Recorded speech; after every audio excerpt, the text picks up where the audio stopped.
first thing was ego occupies the mind. Second, ego confuses the mind then. And the third thing is, the confused mind also confuses emotions. And then a downward spiral develops.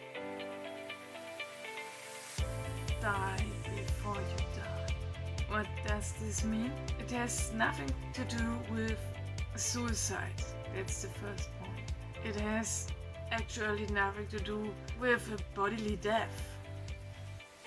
Die before you die more or less means to let things go, to let conditions go, to let negative thoughts go, or other stuff which is just existing because your ego overwhelmed your thinking function. So that means most time when you think, when you are using your mind, often you don't use it of your own will.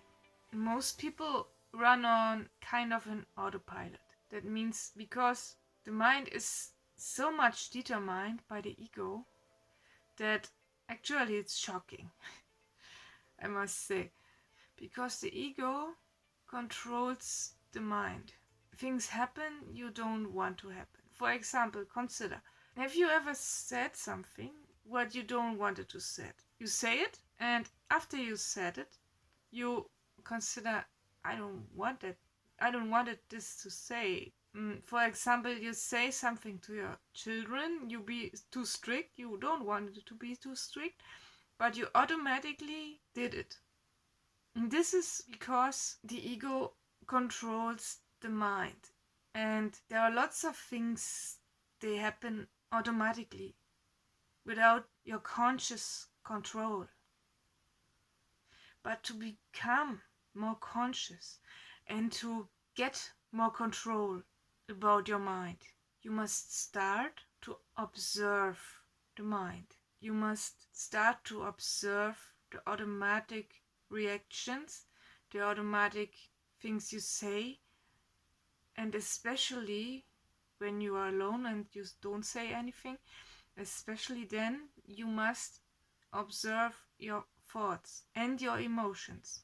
They have also to do with that. Because the ego firstly occupies the mind and then it confuses it more or less. You can get a little control in it through concentrating on cognitive exercise or philosophizing or whatever. But for a longer period, it's better to observe it. But let's count further. The whole thing goes this way. As I said, the ego controls or occupies the mind. Then it produces negative thoughts and confuses the mind this way. And the negative thoughts confuses the emotions. And then it goes further and further. The emotions, they are already negative then. For example, sad or anger is a very strong negative energy. And they are so confused, the emotions, and confuse the mind again and the thoughts. And so a downward spiral comes out. It's nothing material you can see, but everybody knows. Everybody had a situation of being very angry or being very sad and doesn't come out. But there is hope when you start and learn to become more and more the observer. You don't have to do anything about it. You just have to observe the thoughts. First of all, they will look a little bit creepy because when you have never practiced to observe it, it is not so easy in the beginning. But this is what meditators and practitioners of mindfulness also do. Yes, they observe the body too. There are also exercises to observing the body, to watching the lungs, watching breathing and their own breathing. But this is not so important. You can practice it without learning meditation. You can practice it in everyday life. You must just observe your thoughts. That's all. And you more and more become more relaxed when anger comes up and it tries to disturb you and it tries to confuse your emotions and so on. But you will learn to handle it. Because when you become the observer, you suddenly become a distance to the ego. But a distance from what? And this is the main point. From this observing, you find out your higher self. Because when you observe the ego, you go a step backwards and look at the ego. But what is there? What looks? And this is your higher self, your true self, your actually self. The ego is called also in Buddhism as false self. And the good thing is when you come closer to your higher self and learn it more and more, just through observing the ego, your life quality will really increase because you don't suffer anymore. Your ego can still suffer from something, but you have an inner distance.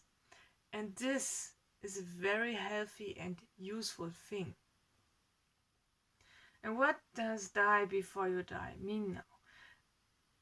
It is also said that the ego, the false self, is a kind of a fruit or a nut or whatever. You can take what image you like. When you say, for example, it's a nut, you can say it loses the shell and the true self comes to the outside. And the shell is like the ego, but the core is the true self. And the shell is just like the ego. And to lose this shell is like losing the ego. And that means that you have to die. There is something in you which is not so useful and you must let it go. But the ego is useful. You need it for searching for food and for housing, and the ego is caring for you. Therefore we have it. But firstly, it strives for more and more and luxury and more and more and more, and it will never end. It is not just striving for food and for housing. It doesn't find an end. That's the first thing. And the second thing is that it influences our mind, and therefore we need this inner distance. And when you first find it out, it feels like the ego is dying. Therefore it is so hard to find the higher self. But when you find it, and you will be astounded what's inside of you, how rich you actually are, because you have something very wise inside of you.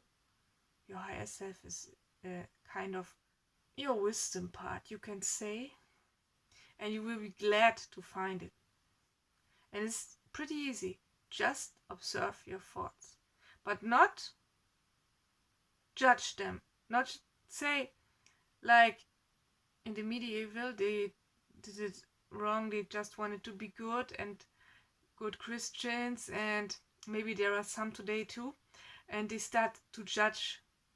So the ego comes through the back door when you do this, because judging yourself for, oh man, I saw the ego and it is so bad and I don't want this bad ego, is again negative thoughts, as you can see. So to really observe it, just observe it without judgment. That's the only way. I hope this video helped you. I wish you a good time and a good practice. Have a nice day. Bye.